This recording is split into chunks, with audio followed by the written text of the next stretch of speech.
Cette chenille rigolote pleine de poils est dangereuse pour votre chien. Connue depuis l'Antiquité pour son mode de déplacement original en file indienne, la chenille processionnaire du pin provoque des dégâts forestiers considérables, pouvant aller jusqu'à modifier le paysage et occasionner des pertes économiques.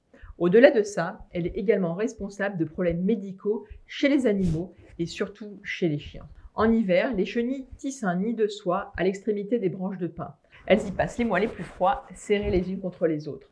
Au printemps, de mars à avril, les chenilles quittent leur nid et partent en procession à la recherche d'un site favorable pour leur métamorphose. De mai à juin, elles s'enfouissent dans le sol afin donc de se transformer en nymphes puis en adultes. Les adultes sont de simples papillons de nuit qui ne vivront que 1 à 2 jours. La fameuse procession de la processionnaire a donc lieu entre les mois de février et de mai, avec un pic entre mars et avril. Elle est fonction de la rigueur de l'hiver et ne peut commencer que si la température au sol fait au moins 10 degrés. On ne retrouve donc la chenille processionnaire du pin que dans les régions où la durée moyenne d'ensoleillement annuel est supérieure à 1800 heures. C'est pourquoi elle est généralement absente au nord de la France et sur les versants nord des montagnes.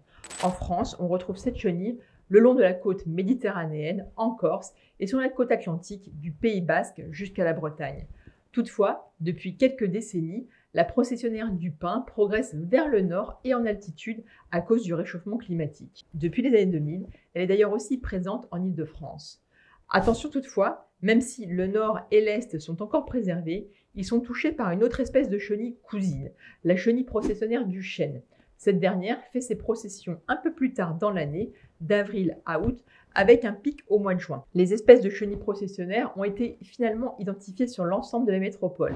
Il n'y a plus aucun département qui échappe à l'une ou à l'autre des deux espèces. La dangerosité des chenilles processionnaires est due à leurs poils.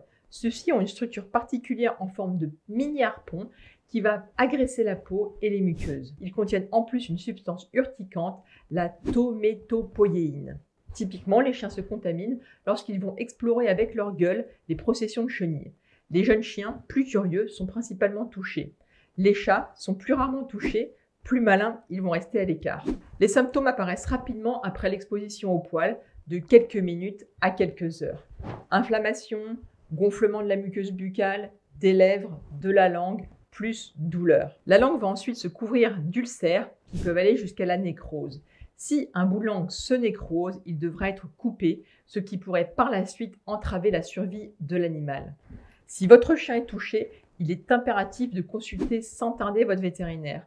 La mise en place d'un traitement le plus rapidement possible permettra de limiter les conséquences et d'essayer de préserver la langue. De votre côté, évitez de frotter pour enlever les poils, vous ne feriez que les casser et accélérer la diffusion de la substance urticante, car rappelez-vous, cette substance est contenue dans le poil. Dans la mesure du possible, empêchez aussi votre chien de gratter les zones concernées. Votre vétérinaire éliminera les poils sans frotter par un lavage doux. Même si de nombreux cas restent bénins, le pronostic d'une envenimation par des chenilles processionnaires du pin demeure réservé.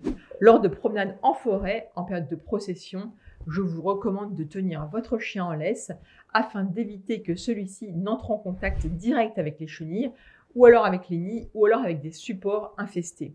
En cas d'apparition de symptômes buccaux, salivation, difficulté à avaler, emmenez d'urgence votre chien chez le véto, car comme vous l'avez compris, cette chenille rigolote pleine de poils est dangereuse pour votre chien.